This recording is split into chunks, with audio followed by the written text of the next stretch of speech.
हमारे पास इस प्रॉब्लम में दिया हुआ है a particle of mass 1 gram and charge 2.5 into 10 raised to power -4 coulomb is released from rest in an electric field of 1.2 into 10 raised to power 4 newton पर coulomb.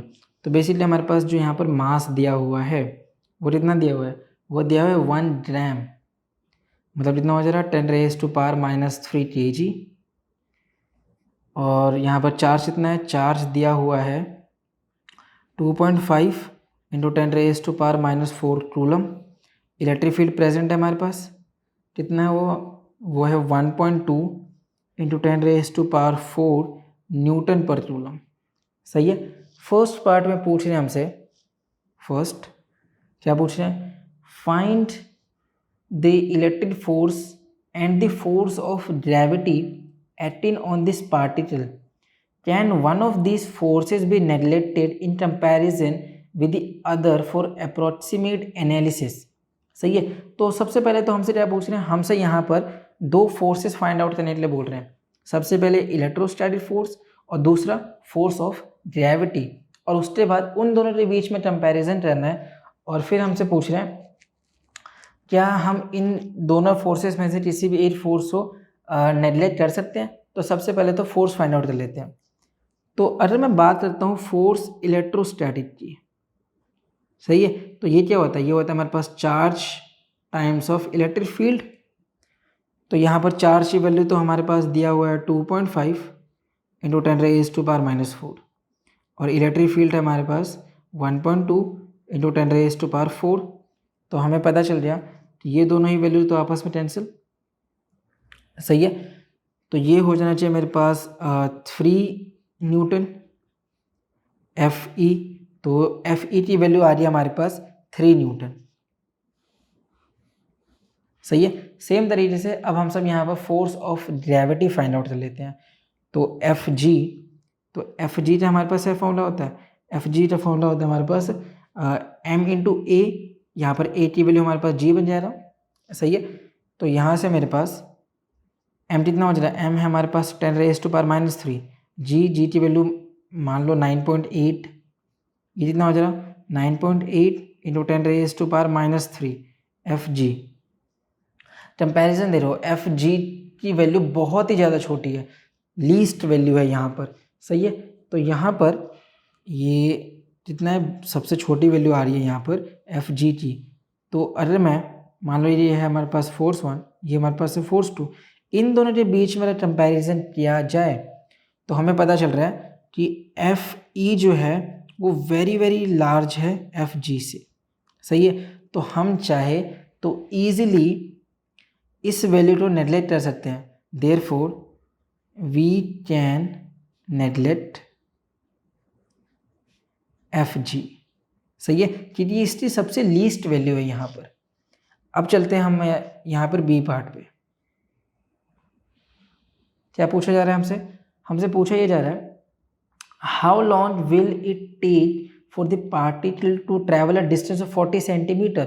तो ये पूछे कि कितना ज़्यादा टाइम पार्टिकल लेने वाला है to travel a distance of 40 centimetre. So 40 centimetre है, ये कितना हो जा रहा है 40 into 10 raise to power -2 metre, सही है। तो इतना डिस्टेंस ट्रैवल करने में कितना टाइम कंज्यूम होने वाला है, हमसे ये पूछ रहे हैं, सही है। तो हमारे पास सिर्फ इक्वेशन होती है, क्या इक्वेशन होती है हमारे पास, यहाँ पर आ जाएगा मेरे पास S is equal to ut plus half AT², सही है। यहाँ पर हमें टाइम के लिए वैल्यू बतानी है। इनिशियल वेलोसिटी की पार्टिकल हमारा रेस्ट पर था, तो ये तो हमारे पास 0 हो जाएगा, तो S इतना आ जाए, ये हो जाए हाफ AT²। हमें बताना है टाइम, तो टाइम कितना आ जाएगा मेरे पास, ये हो जाएगा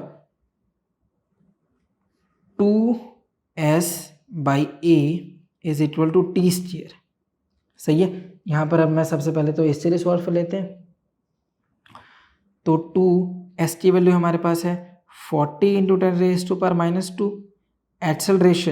एक्सेलरेशन हमारे पास इतना है, इन दिस केस हमारे पास एक्सेलरेशन की वैल्यू कितनी दी हुई है, ओके। तो एक्सेलरेशन की वैल्यू हमारे पास है नहीं, तो हमें एक्सेलरेशन की वैल्यू फाइंड आउट करनी होगी सबसे पहले। तो तो यहाँ पर मेरे पास एक्सेलरेशन की वैल्यू नहीं दी हुई है, तो इसीलिए हम सब एक्सेलरेशन को क्या लिख सकते हैं, Fe/m। तो m तो ऊपर चलेगा, एक्सेलरेशन क्या हो जाए मेरे पास, एक्सेलरेशन हो जाएगा Fe/m। सही है। तो यहाँ पर इसे सॉल्व करते हैं अब। तो टी स्टेयर कितना हो जाए मेरे पास, ये हो जाएगा 8 इंटू 10⁻⁻⁻1। m कितना दिया हुआ है, m की वैल्यू 10⁻⁻³ और e जितना दिया हुआ है Fe इज़ 3। तो ये हो जाए मेरे पास 8/3 इंटू 10⁻⁻⁴। तो ये हो जाना चाहिए मेरे पास t √8/3 इंटू 10⁻⁻⁴। ये हो जाए मेरे पास 2√2/√3 इंटू 10⁻⁻²।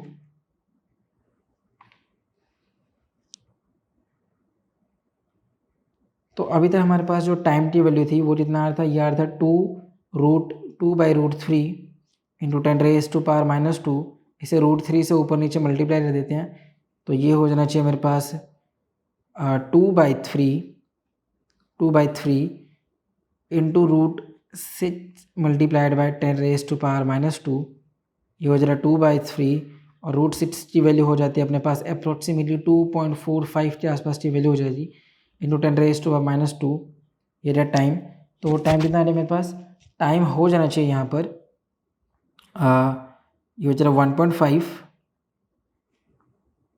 नहीं 1.5 नहीं, इसे सॉल्व करते हैं। तो ये हो जाए मेरे पास 10 वहाँ से लगे 894 डिवाइडेड बाई 3 इंटू 10⁻⁻²।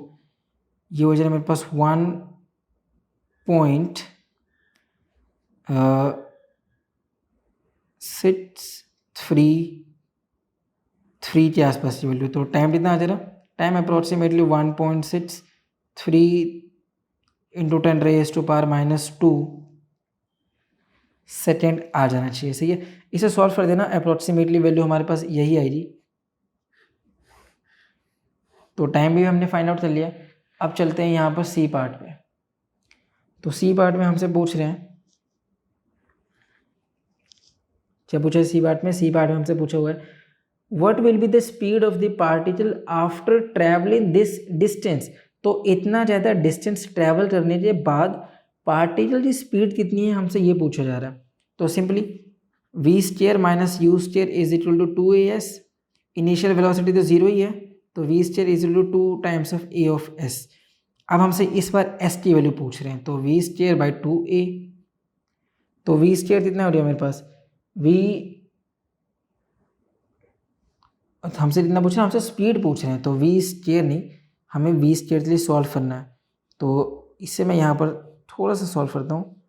तो जो v² है इज इक्वल टू 2, एक्सेलरेशन कितना है हमारे पास, एक्सेलरेशन तो हमें सॉल्व ही कर लेना चाहिए था, एक्सेलरेशन सॉल्व भी कर लेते हैं। तो एक्सेलरेशन कितना हो जाए मेरे पास, ये हो जाएगा force by m, force electrostatic था।